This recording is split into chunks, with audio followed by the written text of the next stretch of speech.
Right, well, I'm reading from chapter 18, and that's the, well, third paragraph, I think. The chapter's called How Princes Should Keep Their Word.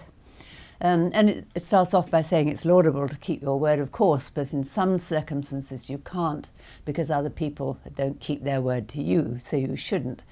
And then he goes on to say that, in fact, there are two ways of behaving. One is by laws, and that's what men should do, and the other is by force, and that's animals. And then he goes on with the passage that I'm going to read. Well, he says the prince should copy the centaur, which is both. So now the passage I'm going to read you. It starts, "Since it's necessary, therefore, for a prince to know how to behave like an animal, he should choose the fox and the lion to imitate. Since the lion doesn't know how to defend itself from traps, and the fox can't defend itself from wolves. One needs to be a fox, therefore, to recognize the traps, and the lion to frighten the wolves. Those who those who rely simply on a lion do not understand this. A prudent ruler, therefore, cannot and should not keep his word when keeping it is to his disadvantage, and when the reasons that made him promise no longer exist. For if all men were good, this precept would not be good. But since they are bad and would not keep their word to you, you don't have to keep their word to them." Well, here in this passage, Machiavelli is apparently at his most transgressive in saying that you can break your word to someone if it's to your advantage to do so. It goes against both Christian and classical taboos. You must always keep your word, keep a promise. And here's saying, well, you don't always have to do that. So this passage, in the first place, raises the question of what he means by good, because he says, if all men were good, this precept would not be good. Two uses of good, I think. One is the moral good. If when men were good, this is morally good, then the precept, the prescriptive use of the word, it wouldn't be good. It wouldn't be a good idea. It's like a medical recipe. But that's not really what I want to talk about, or at least not at the beginning of this passage. I might come back to it. What I want to talk about is animals, not ethics. For here, Machiavelli seems to be breaking another taboo. Christians, like classical authors, thought that animals were quite distinct from men. They weren't made by God in his image. They were a lower breed, and they were used on the whole for man's benefit. And what a lot of commentators, and especially Quentin Skinner, quote on this passage is something from Cicero's De Officiis. This is his book on moral obligation. It's a book that Machiavelli certainly would have been brought up on. It probably was in his father's library. If it wasn't, it would have been part of his general schooling. In a passage in De Officiis, Cicero says that it's not good to behave like animals, that it's wrong to use fraud like a fox, because animals are bestial. Bestial, that is, much worse than men. And Quentin Skinner therefore says that Machiavelli knows this chapter and he's consciously turning it on its head. So it is a moral passage, but he's overturning it. This always reminds me of John Hale, who used to talk about the prince as a bomb in the prayer book. And by this he meant, of course, that the prince was a prayer book, because usually it was a sort of model of how a prince should behave. It was a moral book. And here's Machiavelli saying these very transgressive things. And so the bomb in the prayer book is this very realistic message contained in what should have been a book of moral homilies. But so here we have, in other words, we have a sort of moral text that Machiavelli seems to be turning upside down. But we have another text about lions and foxes, and that's in Lucretius's De Rerum Natura, a copy of which I have here. It's an interesting book. I'll be referring to it later too, but it was rediscovered by Poggio Bracciolini, one of the humanists, in 1418.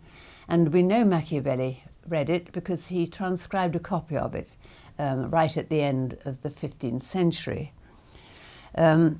It's a book on atomism, but in the passage I want to read now, it really refers to his sort of proto-Darwin. He believed in not evolution in that men developed from animals, but he believes in natural development of man, that man and animals developed together, and that both men and animals survive because they have certain characteristics. Many animals, he says, died out, but certain animals, because of their characteristics, managed to survive, and these traits remain. And so in the very quick passage I want to read to you from book 5, it starts first, he's saying that what I've just said, that some animals die out and others survive for various reasons. And he says, firstly, the fierce brood of lions, that savage tribe, has been protected by courage, the fox by cunning, the stag by swiftness. But those to whom nature didn't give the qualities that enabled them to survive by themselves independently, or to be useful enough to us humans to protect them, became a prey to others and then died out.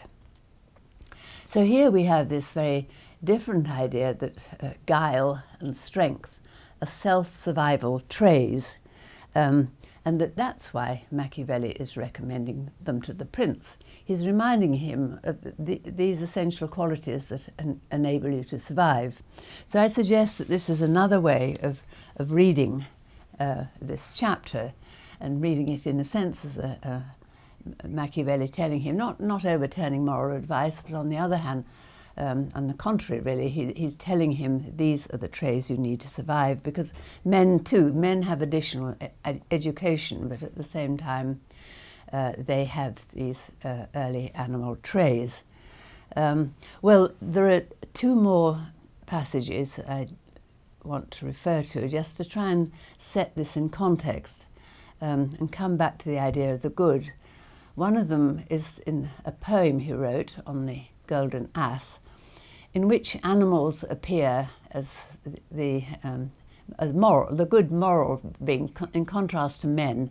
Men are ambitious, and they wreck their original moral, natural origins by being too ambitious and wanting to succeed and so on. Animals, Machiavelli says, by contrast, are not ambitious. They live quietly and peacefully with the means they've got. They don't travel. They eat food that's sensible for them to eat.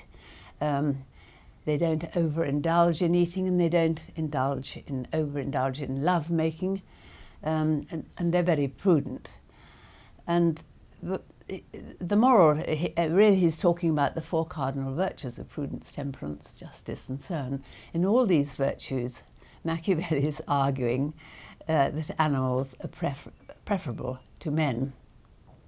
So here we know that animals are not simply self-survival techniques, but they're also following a natural life and being much more moral than this civilized man of ambition.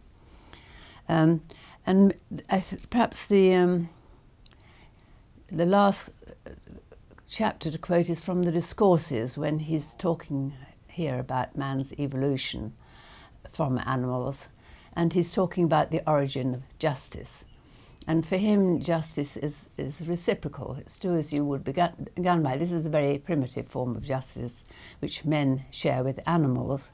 And I think it reminds us that this is a form of goodness and justice, and it has naturalistic basis. It's treating men as equals. You must do unto others as you would they should do unto you. and that this is what Machiavelli is also arguing in the context of men and animals. So if we return now to the good in the passage, I think we can read it rather differently. This isn't a Christian moral good, it's a good, a naturalistic, we'd call it a prudential, or even a utilitarian good, but that doesn't mean that it's any less good than the other good, but it just has a different basis and origin.